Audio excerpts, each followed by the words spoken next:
HeartLogic has been available in the Boston Scientific Resonate family of CRTDs and ICDs since 2017. And during that time, we've had over 200,000 devices distributed worldwide of patients being able to benefit from this technology. And during that time, we've seen a number of real-world implementations, clinical trial data, and also some single center and other observational studies really demonstrating continued performance of HeartLogic in clinical practice. We're really fortunate today to have two fantastic heart failure experts present and share their experiences utilizing HeartLogic and also our clinical data. It's my pleasure to introduce both the speakers today. We're first going to have Ms. Marie Galvao. Marie is the lead heart failure nurse practitioner at the Center of Advanced Cardiac Therapy for Montefiore Medical Center in the Bronx, New York. Marie has dedicated her career to clinical management, research, and education of patients with heart failure. She has promoted the broad optimization of heart failure care at both the local and national levels through advocacy and by sharing her expertise with students and colleagues as a preceptor through lectures and publications, and through her work with professional organizations.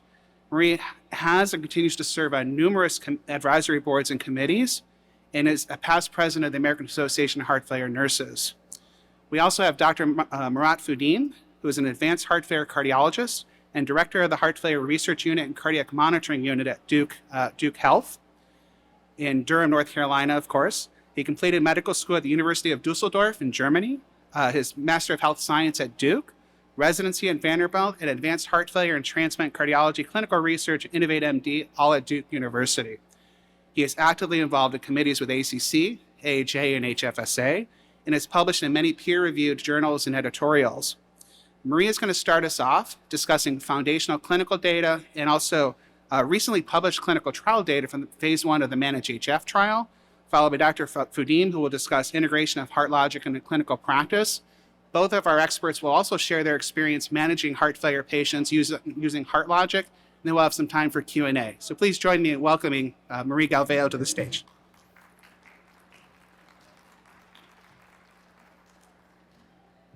Good afternoon, everyone. How are you? Good to be back. Thanks so much to Boston Sci for sponsoring this and for AA for inviting me here back again. So you heard about our agenda. So how many people here are actually using HeartLogic? Few. Okay, I'm going to spend a little bit of time just talking about the system for those of you who are less familiar with it. And then we'll talk a little bit about clinical trial data before we go on to clinical and day-to-day application of this, and then we'll get to some case studies. Just to point out on my disclosures, I am a member of the steering committee for MANAGE-HF, which is a Boston Scientific clinical trial. All right, so I know you're all really well and aware of the burden of heart failure. I'm not going to even address that. The point of this slide, really a couple things. Just a reminder that when we're dealing with decompensated heart failure, we're really dealing with warm, wet patients. We're dealing with congestion. We know this through extensive registry data that tells us that largely people that come in the hospital are have normal or high blood pressures, their BNP levels are high. Probably, around 9 out of 10 patients are warm and wet. They're not in cardiogenic shock. So having said that, I would argue that it's really important that we assess congestion and we do it in a timely manner and we're effective in our treatment. So this theme of assessing for volume, doing it in a timely fashion, and then treating it and intervening appropriately is really what I'm going to be focusing on over the next 15 minutes. So when we assess volume, for the most part, the first thing we do is ask the patient, what are their symptoms? And we assess them in the office. We assess them using clinical exam findings, which is very useful, but absolutely not a perfect science. You could see here edema and rails, perfect example of either how the sensitivity or specificity of these parameters is really, very, very much lacking. And we've all seen this. Patients in the office, they're 20 pounds up from discharge. They're clearly have symptoms of congestion, and they really have almost nothing on exam except maybe an S3, a little JVD, etc. So useful tool, but not an exact science. Because of that, we always say, listen, when you're assessing for congestion, please use all of the tools in the toolbox. If you can check biomarkers, you're going to do that. BNP, NT-proBNP. If you have other diagnostics available to you, imaging tools, you can use that. If you've got a pressure sensor, CardioMEMS, PAP sensors, of course, we're going to look at hemodynamics. And for the purpose of today, we're more specifically going to focus on the use of physiologic sensors to detect decompensation. Now, this is a very old figure from Phil Adamson. I'm sure you're probably familiar with it. But if you're not, if you look to the right, you could see, the hospitalization is the point where we've lost our opportunity to intervene. The patient's decompensated, they're in the ER or the hospital. Right before that time, that's when they develop their signs or their symptoms of worsening heart failure and maybe some weight gain. That, as we know, weights are not at all particularly sensitive or specific. So that's a little bit of a coin toss. But I would consider that sort of our past approach for assessing congestion. On the left is what I would hope is more of our current and future process for assessing congestion. So we're still going to do all the usual things that we do now, but we may use something else. So all the way on the left, you can see filling pressure. So if you have a pulmonary artery pressure monitor like CardioMEMS in, you're going to use that. Filling pressures go up significantly early compared to something like weight prior to somebody ending up decompensated. But what we're going to focus on today is in the pink circle, which is really changes that we see in physiologic parameters. So autonomic changes, changes in neurohormones that can be detected using these physiologic sensors that are already contained within our ICDs or CRTs. Namely, for today, we're going to focus on HeartLogic, which is a system that uses 5 physiologic sensors that you see listed here. Heart sounds, thoracic impedance, respiratory variables, activity, and nighttime heart rate. So what this system does is it takes those 5 parameters, it creates, it gives them value, and it creates a mathematical algorithm that then gives us a number. And when that system gets to a certain number, it triggers an alert. Now, the original study that developed and then tested this system was called MultiSENSE. So the goal of MultiSENSE was to develop this algorithm using these physiologic sensors, which could detect worsening heart failure, importantly, in advance, so that you and I as clinicians would have early notifications that possibly this patient is decompensating. And the way this study was set up, well, first of all, on the top, you could see the entry criteria. But there were really 2 parts to this study. The first was the development group. Now, in the development group, what they did is they looked at lots and lots of different parameters. Many parameters. They looked at, sleep angles, atrial burden, arrhythmia burden. They looked at heart sounds, many, many, many parameters. And in the end, they decided that these 5 physiologic parameters that you see here and that I just listed were the most useful. And then some very smart people took that and created this mathematical algorithm, and they created HeartLogic. The second part of the study, they said, okay, now let's take this system and see if it works. Is it effective in actually predicting heart failure decompensation? So they looked at all the events. They had a committee that adjudicated these events and said, okay, yeah, these events were all actually heart failure events, and maybe these were not. So when this HeartLogic alert triggered, was the person in decompensated heart failure or were they not? Because we don't want a system that gives us a lot of false positives or false negatives, and false positives that we see, for example, when we get these calls for weights. Your patient's weight's up, you spend all this time focusing on something that's kind of useless at times. So you want something that's more sensitive, more specific. And in the end, what the study showed is what you can see here, that the system demonstrated that HeartLogic was highly sensitive at a nominal threshold of 16. So when this HeartLogic number reached 16, that's when the alert was triggered. And at that level, it was 70% sensitive in detecting future heart failure events. This low unexplained event rate, this false event rate, was low, 1.5, less than 1.5 per patient year. So you weren't getting burdened by these false alerts. Furthermore, the system had a low burden rate of less than 2 per patient year. So it wasn't a system that you're going to put in and get calls every week that your patient's in an alert. less than 2 per patient year. And then, very importantly, there was weeks of advance notice between the time from the alert to the actual time of the event, a median of 34 days. So imagine having all that time to intervene and actually do something to try to prevent that decompensation. If you look in blue, what you're seeing here is implications for risk stratification. So on the bottom is the scores, it's the HeartLogic index of patients that did not have any heart failure events. And as you can see, quite low. The HeartLogic level was quite low. But above that, you can see the HeartLogic index of patients that did have heart failure events. The HeartLogic index was quite high. So think about the risk stratification implications. You don't have to waste your time if you can feel assured that patients that have those low HeartLogic levels that are out of alert are not getting in trouble. But you can instead use your valuable time on the patients that really need it.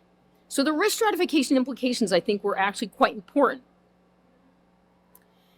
Furthermore, at this level of 16, heart failure event rate was 10 times higher in patients in alert than patients out of alert.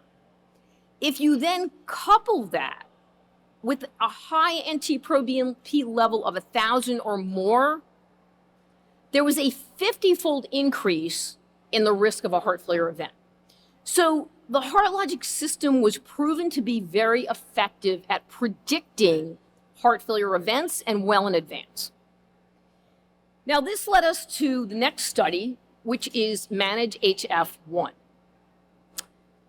The purpose of MANAGE-HF1 was to assess the clinical integration safety of HeartLogic in practice, right? So if you're going to use the system, you want to make sure it's usable and you want to make sure it's safe.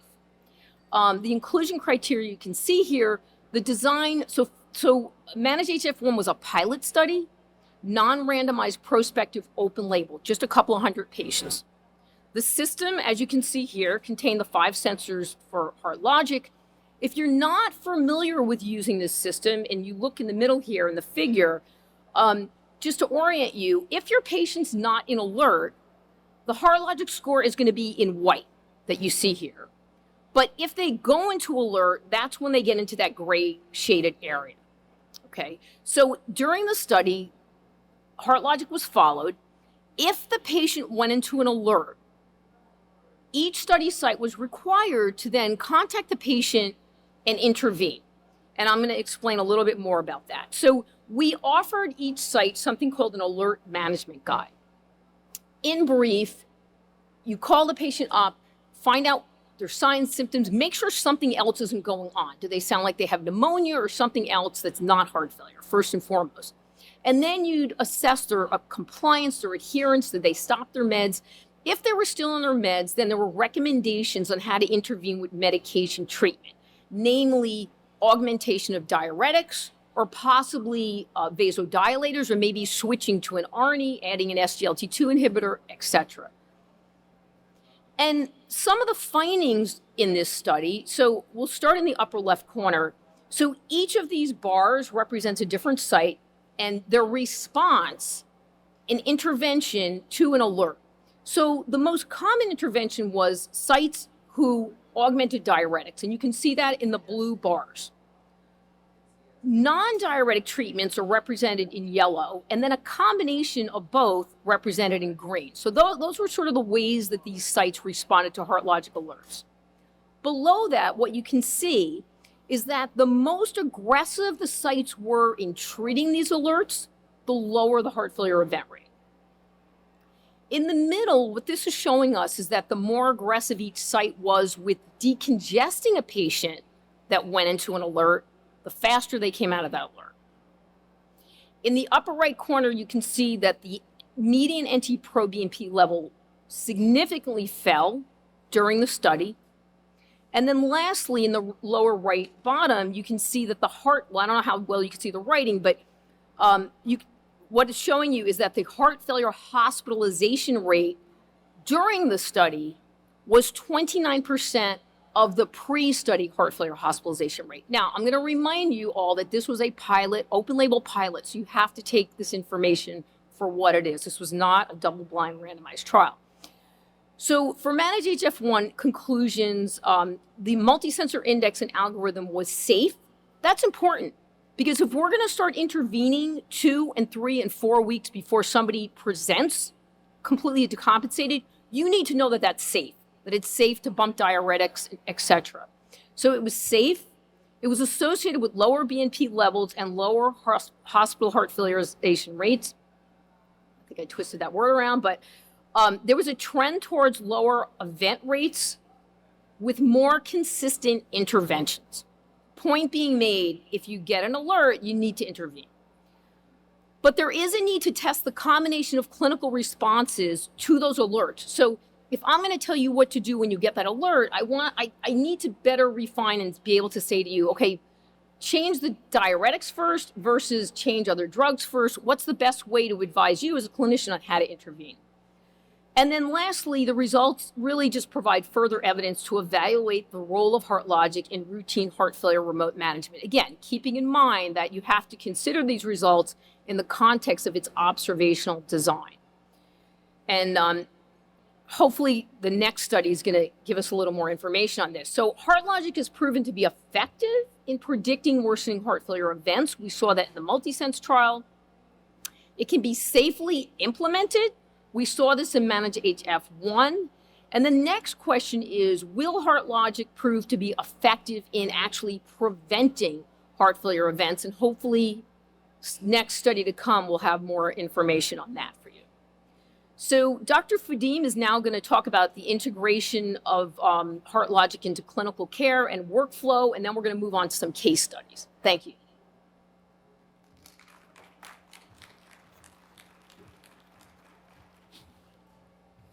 Thank you so much. I'll do some repetition, just so it sticks. So we obviously have made great strides, and we have had a bunch of talks today and yesterday to talk about how the heart failure field has changed, particularly HFrEF, where we have now a very broad offering of guideline-directed medical therapy to a point where people eat breakfast with their pills and are done with the breakfast time. The 4-pillar therapy has allowed us to reduce morbidity and mortality in patients with HFrEF dramatically, to a lesser degree in heart failure with preserved ejection fraction. But in my opinion, major gaps remain. And the gaps remain in the fact that many patients remain symptomatic. So it's nowadays takes us, I just used that slide earlier this morning. It takes us 3, 4, 5 months to titrate GDMT.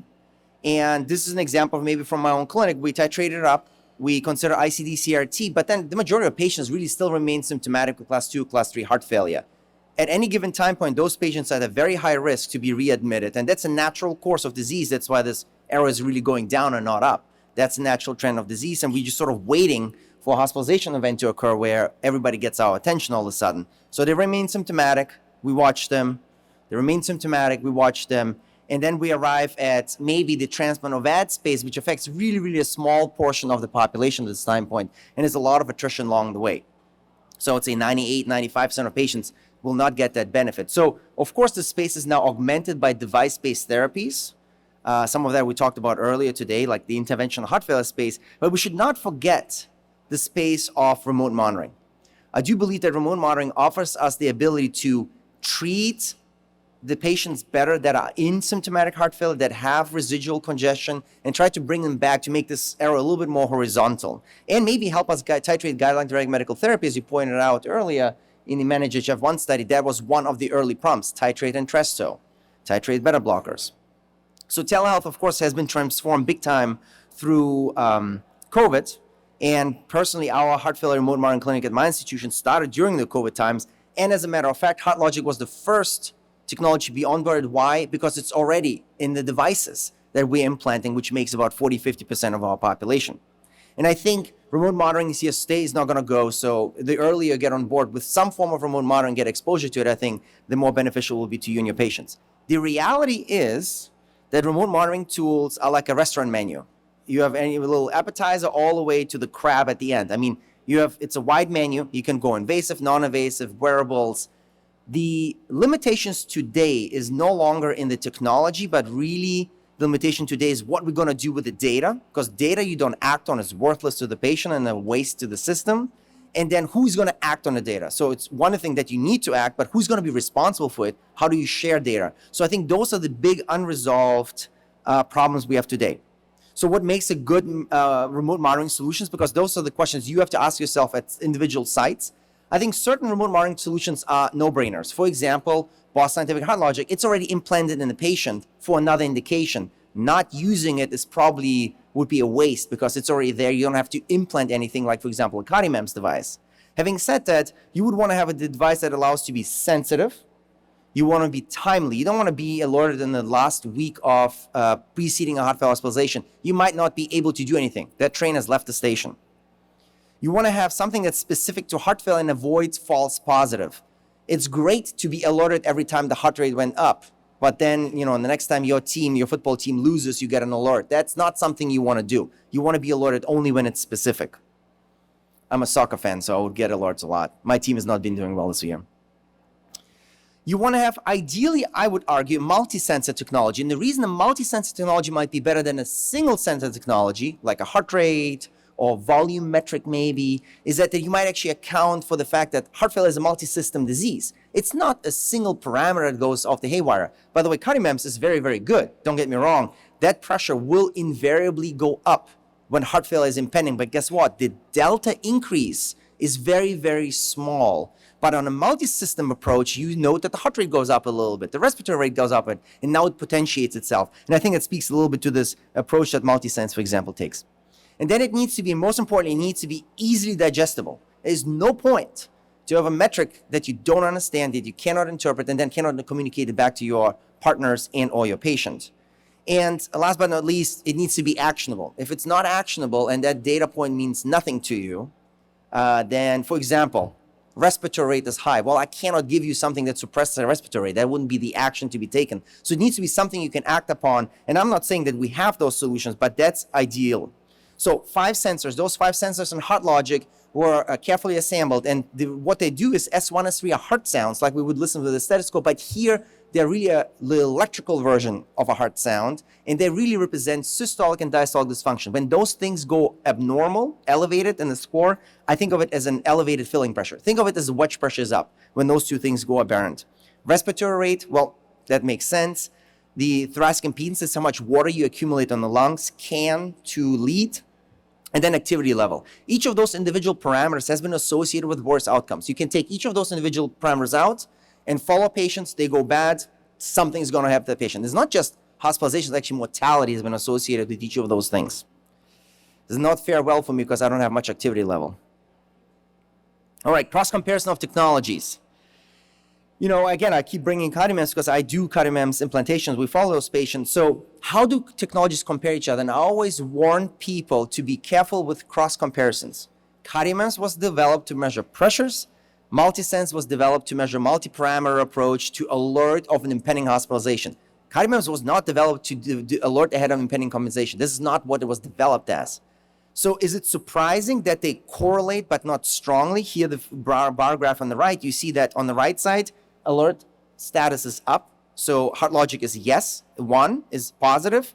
And so is the pressure a little bit higher than the left bar graph where the HeartLogic is normal, below 16, but the wedge pressure is just a little bit lower, but not dramatically lower. There's no strong correlation between those two. So they do measure, obviously in the same patient, a general trend, but it tells you a slightly different story, okay? Which is why these were study patients that had both implanted. You would think, why would you implant 2 sensor technologies in the same patient? There are cases where one just simply does not give you the truth and does not help you for that specific phenotype to prevent a heart failure hospitalization.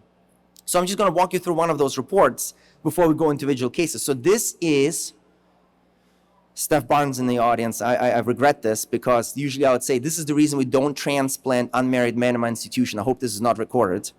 So this man was one of the first men we approached with a HeartLogic score. So I call him up and I say, your score is elevated. You were 20 plus. Again, everything above 16. And see at the bottom here, you see my mouse? No.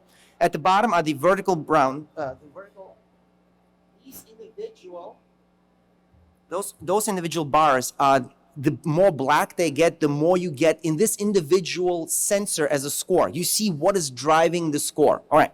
So for this gentleman, the score was driven by an increase in respiratory rate, nighttime heart rate. Well, it didn't sound good, enough to generate an alert. I call him, he says, well, I'm doing fine. It was early into COVID. He didn't want to see anybody. At this time point, we didn't have a very firm algorithm besides sort of trying to understand what's going on. He has not been holding his medications. So asked him if he's married.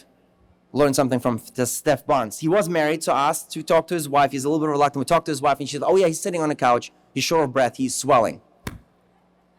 Don't trust men. So we ended up being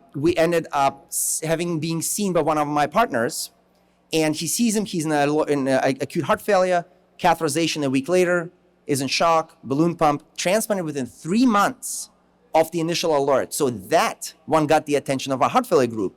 Oh, you telling me that patients out there lingering with symptomatic heart failure, objectively they're having signs and symptoms, but they will never report it out. And of course the population might vary, but there's a lot of those patients out there, I promise you. And all it takes is to identify them. I'm not curing them, I'm not treating them remotely, but at least getting them to the right people.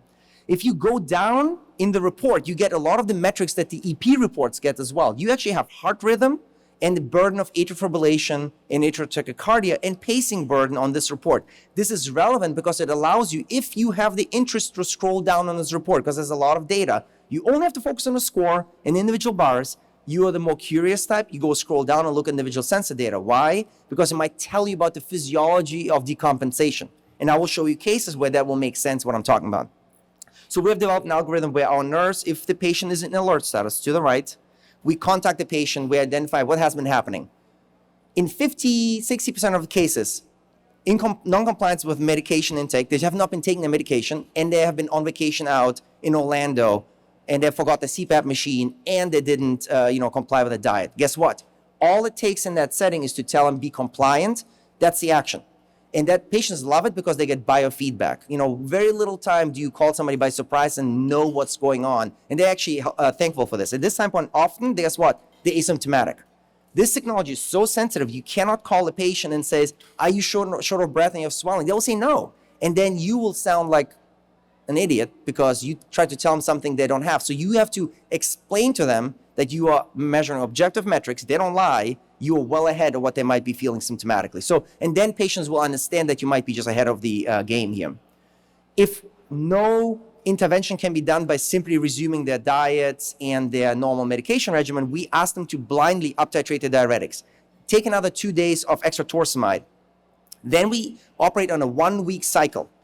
As you have seen with Mr. Galveo earlier, when the HeartLogic score comes down, it actually takes a couple of weeks for it to come down. Don't expect rapid changes. So we do 1-week cycles, and 1 week we check back. If the score is downtrending green, that patient's not going to hear from us. That trend will continue to go down. If the score remains stable, 20, it's now 22, 20, we will repeat the cycle of maybe blind titration of diuretics or ask them to come see us. If this trend continues to go up, we definitely ask them to come in. There's no hesitation. We try to refer them to the either primary provider or to the same-day access clinic. That's our IV diuretic clinic, essentially. But here's one important thing. You heard earlier that false positive. So hold on. I just told you objective markers go up. It's multi-sensor. It's supposed to be so good. Why are we having false positives? So here's the explanation why people have false positive. There's something called natural course of disease. People go to Orlando. There will be a couple of people in the audience. They forgot the CPAP. They forgot their medications at home. Their HeartLogic score would go up.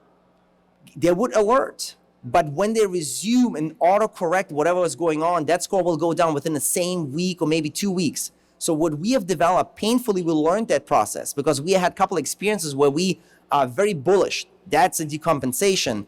And it never happens even though we stayed hands off because the primary provider actually never called and the patient never made adjusted actions. Why? Because the patient auto-corrected without really knowing it. And because in some cases, that decompensation gets better. The stressor, the mental stressor is gone. Maybe they found a new job. Maybe the kids are finally out of the house to the camp, like with me, and life's better again. So here, it's an auto-correction, and we didn't have to call the patient, and that would have been, in the trial, a false positive alert.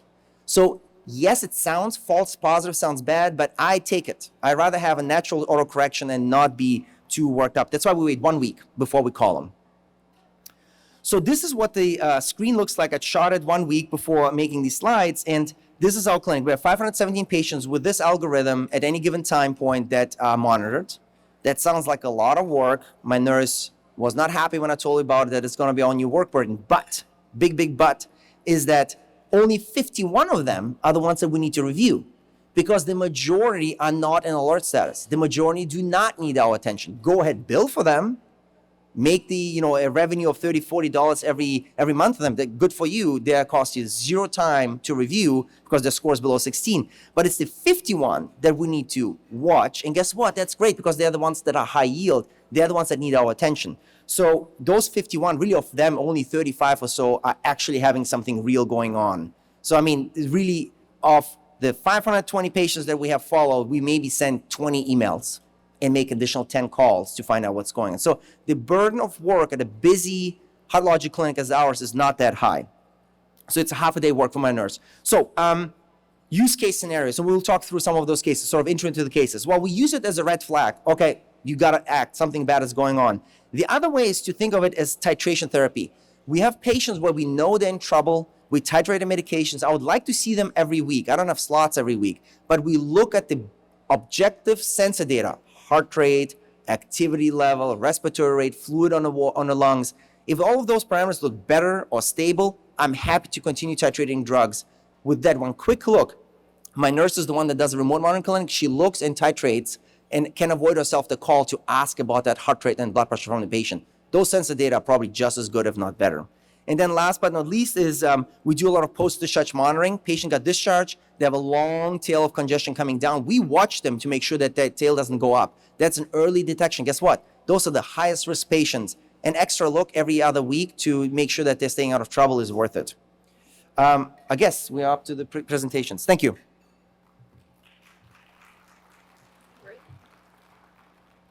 So yeah, we're going to do a couple of cases, a handful of cases, and then we'll take some Q&A. I think we have sufficient time. All right, so this first patient is a 61-year-old male with very long-standing ischemic cardiomyopathy. He's got an ICD class 3 EF at 20%. So back in 2019, he came into the hospital incredibly decompensated, really mixed picture, terribly deranged hemodynamics.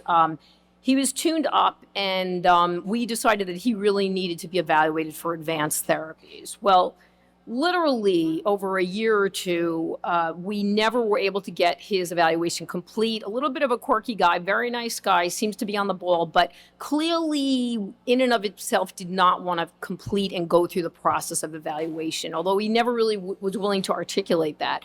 In addition, absolutely horrific glycemic control to the point where we wouldn't transplant this guy anyway. So he at this point, we actually stopped his evaluation.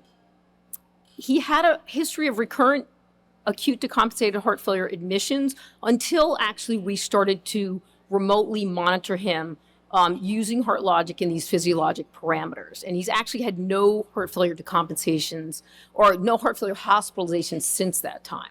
However, his clinical course has clearly included periods of volume overload that quite honestly have often been attributed to the patient's self-withholding of diuretic, because it's just been times it's not convenient for him to take diuretic. He stops, and then he gets back on path when something happens or we call him. But he's also had periods of severe volume depletion to the point that he goes into acute kidney failure, primarily from terrible hyperglycemia, and he's even gone into DKA because he also stops taking his insulin sometimes. So a very interesting patient to monitor. Mind you, each and every time we've detected an event in him, he has never reached out to us, never. So there's only one other slide here. So you can look at the HeartLogic figure here. Hopefully you can see that well enough. Now, keep in mind, as I mentioned to you, just to orient you, when the patient's HeartLogic score is in white, he's fine, he's out of alert, presumably. When he goes into that gray zone, that's when he's in a HeartLogic alert. So I put a red asterisk each and every time, and this was crunched into an entire 1-year view that you're looking at. So we have, 4 HeartLogic alerts in that year. Each time he went into an alert, we called him up. And he sometimes did confirm congestive symptoms or signs, which he never self-reported, or he would say he had no symptoms whatsoever. Side note, in the MANAGE-HF study, 2 out of 3 times we contacted a patient, or study sites contacted a patient who was in alert. 2 out of 3 times they had at least one sign or symptom of congestion, but 1 out of 3 they did not. And to the point that you just heard, keep in mind now, we have a system that's giving us very early alert, possibly in what we call a preclinical state, where the patient may not be feeling this yet, but we're picking it up. So think about that, because as clinicians, we now need to train ourselves on how to intervene and our willingness to intervene on potentially an asymptomatic patient. So important to keep in mind. So anyway, we called him up, and sometimes he would confirm these symptoms, sometimes not. Almost every time he admitted to skipping his diuretic. So we either got him back on diuretic and he came out of alert, or we augmented diuretics, or a combination of both, to get him out of alert. Each and every one of these times, he did not end up in the hospital with decompensated heart failure. Now, interestingly in this guy, because he goes to the flip side, right? He gets volume depleted from, when I say hyperglycemia, his glucose will be in the 800s, 900s, I mean, pretty severe. So interestingly, what I've learned in this patient is that when his HeartLogic hits rock bottom of 0, I sometimes worry that he's volume depleted at those times. And there have been times I've contacted him, and sure enough, and I gave you an example here, you can see on May 3rd, as opposed to March 24th, his BUN went from 33 to 53, his creatinine went from 1.6 to 2.33, and his glucose was in the 400s. So I've learned to actually use the system to potentially suggest maybe he's volume depleted. Now, let me just give you a little, put a little asterisk on this. Normally, a HeartLogic score of 0 is great. That's what we want. It's just in this particular patient, I have found this trend to be suggestive that maybe he's got some volume depletion. So clearly, this guy has not been in the hospital now for almost 2 years. He's done incredibly well, but without this system, he does not reach out to us. So it's just an example of how we're able to use this device and these multiple sensors. And to the point made earlier, for those of you like myself that used one sensor for years, right? I used to use impedance to monitor patients, and I thought that was great. Well, when you start to use multiple sensors, you will understand the power of multiple sensors versus single sensor. Often you will see the first sensor that tends to trigger is actually heart sounds. Heart sounds are actually incredibly sensitive. So it's very interesting when you start to use this and you think back to when you were only using impedance, you will see quite a significant difference in what you find. Any comments or questions before we move on that case?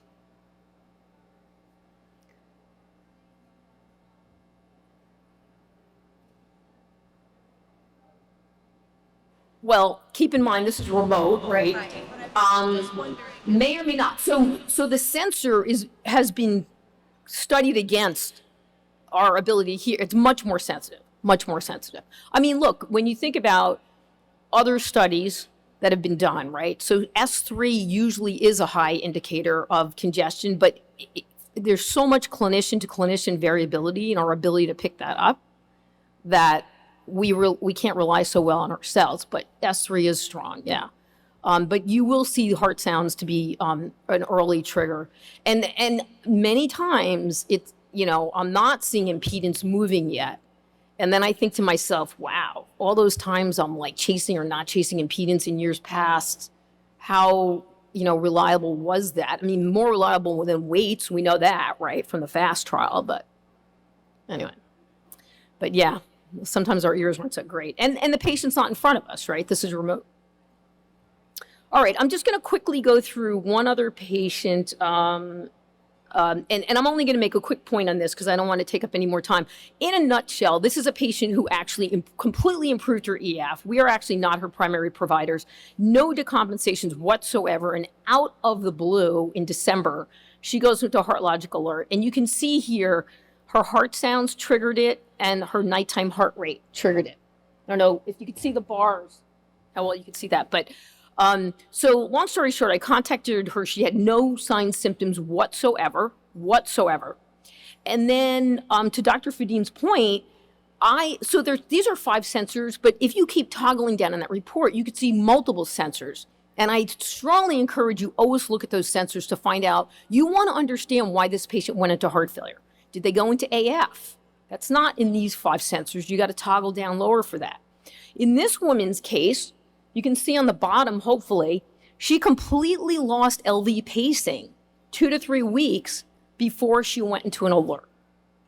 So the point to be made here, long story short, we just decided we're going to watch her. I did bring her in the office in a couple weeks, nothing on exam.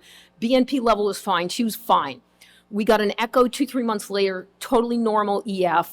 She ultimately came out of alert, but it speaks to the sensitivity of these sensors and what was going on within her when she loses LV pacing. Something is changing, right? And the sensors are picking that up. Now, she didn't deteriorate, thankfully, and so far she's still fine with this.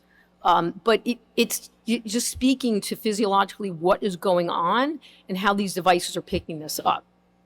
So you really can tell a story when you look at all parameters. Instead of just saying a person's in trouble, sometimes you can answer that question of why are they in trouble?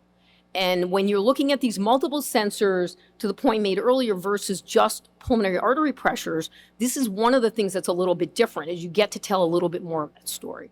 You can get a log on to Latitude, and so in Latitude, the primary owner of the patient is EP, but I'm the secondary owner of heart failure. So I only get the heart failure data, and I react to the heart failure alerts. So you gotta respond to those alerts, because if we're gonna ask EP, put this device in, and you're gonna get all these alerts, you've gotta take ownership of that, right? But you don't want to know about all the EP stuff, right? So it's a very nice system where you're only gonna deal with your heart failure side of it. Now, sometimes what you're picking up on the heart failure side is going to affect EP, because you give that call and say, the patient looks like they're in AFib maybe, or they lost their LV, and sometimes we both pick that up together. But ultimately you do end up having to deal with things together, but you're only going to you're going to get the HeartLogic heart failure side of this only.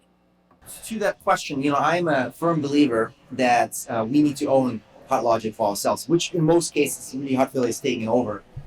Your Boston Scientific rep will split the system.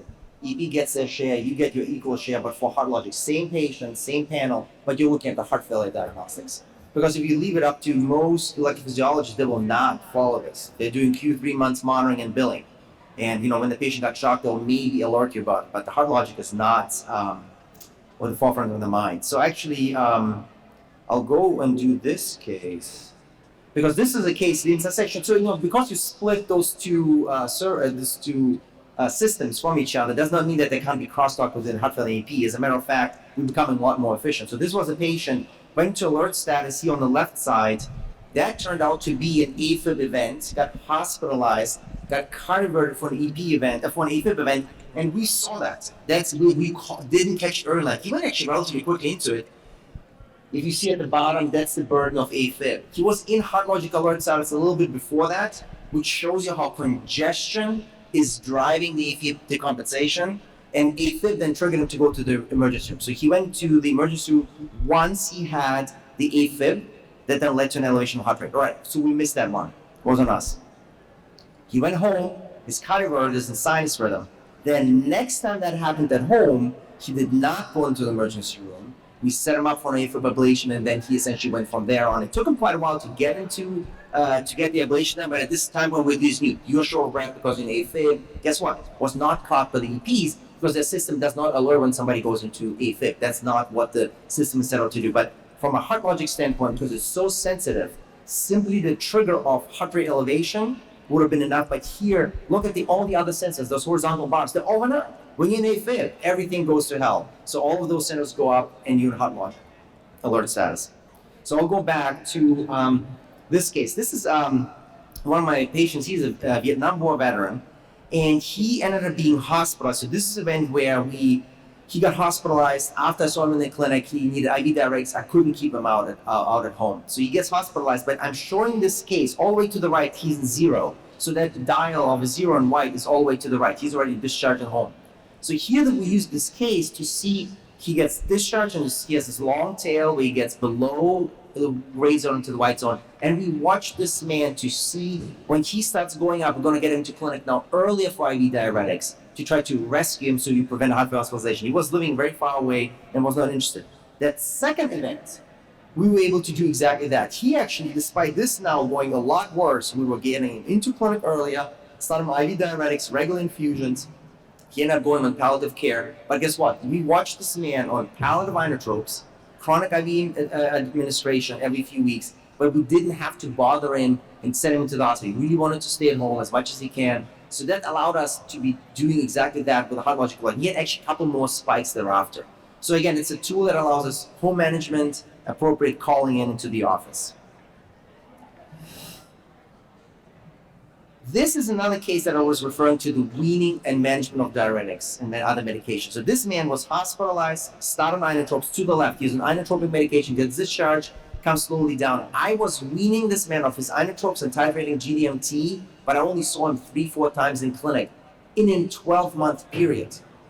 And I was called crazy. I'm getting called crazy quite a bit because, like, how are you not doing Q1 week labs on this man? It's like, well, I have objective metrics that allows me to see that his heart rate is not getting out of proportion, that allows me to titrate his medications down at home, because we are obsessed that we need to see that patient to get that stethoscope on that patient so we can listen to that S3, so we can listen and see what the heart rate is.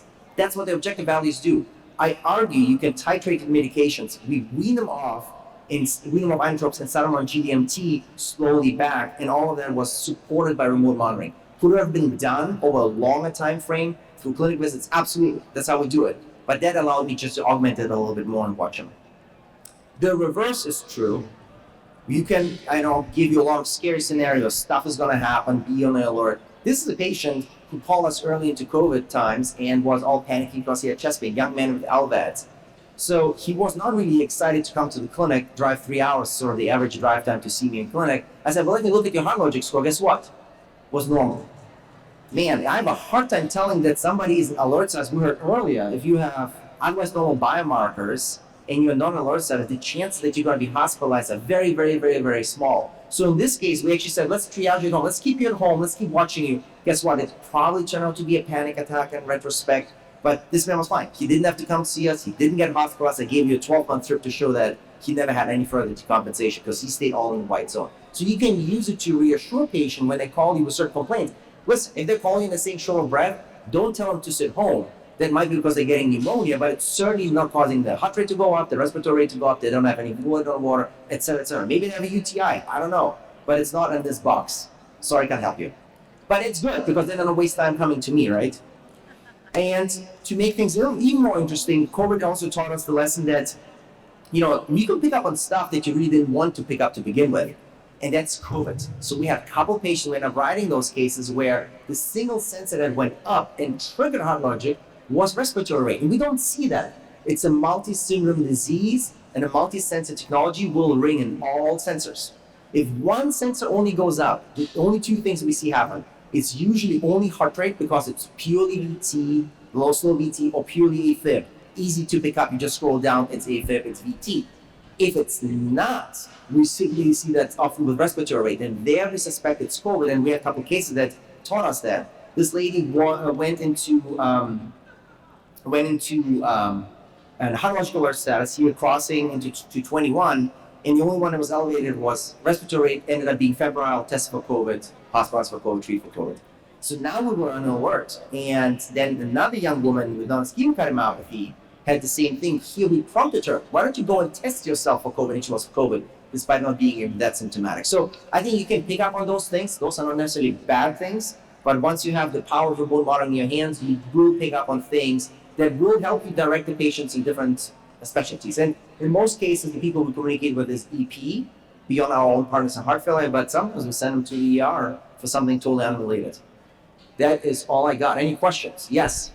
Do they have to initiate the remote, or does it do it automatically at home? Yeah, automatically. I mean, on implant, they get that home station that transmits all EP data. So the heart rate. Yep. No, ma'am. Every day it transmits. You're not going to keep getting an alert every day. Bum bum bum bum. A week later, you'll get an update, and you'll get an update. So keep in mind, it's a slower process. You don't have to panic. It's Friday afternoon at 5, or it's Monday at 5, and you're walking into the office. You can call them tomorrow, because remember, you're talking about a median of over 30 days between an event and an alert. And of course you do want to pay attention, because maybe it is AFib or something like that. But it's a process, so you're not going to get those alerts every day. The alert burden's pretty low, I have to say. So here's the difference. So years ago, we started to monitor patients for impedance remotely. And I said, this just isn't working. I mean, that was my take, because I don't know what high impedance, I know impedance changes mean something, right? But you call up, I don't know what it means if they don't have symptoms. I don't know when a change in impedance means something. I don't know. So I was finding that I was wasting a lot of time. And I stopped, even though we would assess those every time they came into the office, I stopped remotely monitoring a single sensor.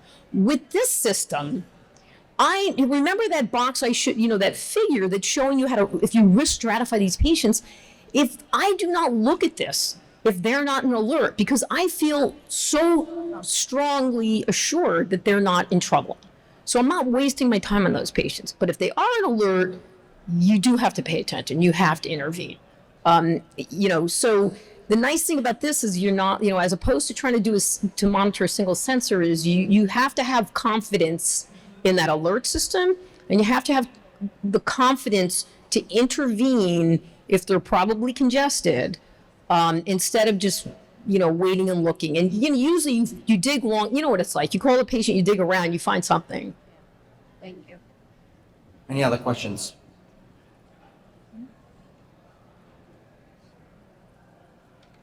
Who's excited to start using and exploring HeartLogic? So so I was asked once, how do we start? Well, we started, you just gotta throw the first stone and just get going. The ball will get rolling, and you will learn the system. We learned the system and adjusted this algorithm where we started becoming a lot more chill. We went from East Coast to being West Coast mentality. Like, we're not gonna act now that quickly, because we learned that we have a lot of time to act. And I think you learn that in your own process. And then every institution is different, because you might have different referral patterns. Many of the patients might be your patients. That's not the case for me. I would love for all HeartLogic patients to be my patients, or my own personal patients, because I would be a lot more empowered to call them up and tell them to do action. Here I have to be a little bit more politically correct. I have to send them to somebody else as an email reminder, and chase that email sometimes, because we know that they continue to go up. So with that trust in the system, in my partners, took us months to acquire it. So guess what? The first set of emails we're sending out to my partners is educational. Like this, because they're not in the audience right now and don't understand what that mechanism is, we need to teach them. So the email that we send them with the report or the message basket actually has some educational material, meaning, listen, that's what I think it means. All sensors are ringing. I talk to them like to my own children. Is this recorded? I'm just kidding. So there's all that. Listen, everything's ringing. You got to act on this. Guess what? If the next week that sentence continues to go up, then in red group, that email gets a little more stricter. I'm German, so it's, I'm dropping the hello, how are you? It goes straight to act, please. Yeah, that's a good point. When you're starting off, you start with like anything. You start with a patient, and you get used to that, and you start to realize this actually is pretty easy to use. And then you go to 2 patients, and then so you don't have to. When you're committing to these types of things, it's not like you have to take on 20 patients in day 1. So you need to just start one patient at a time and get your feel for it, and you'll get the feel pretty quickly. It's really, and you can't say enough about. We've all learned what remote monitoring, the value of remote monitoring during COVID, for goodness sakes. So the more eyes you have at home, the more help it is, really.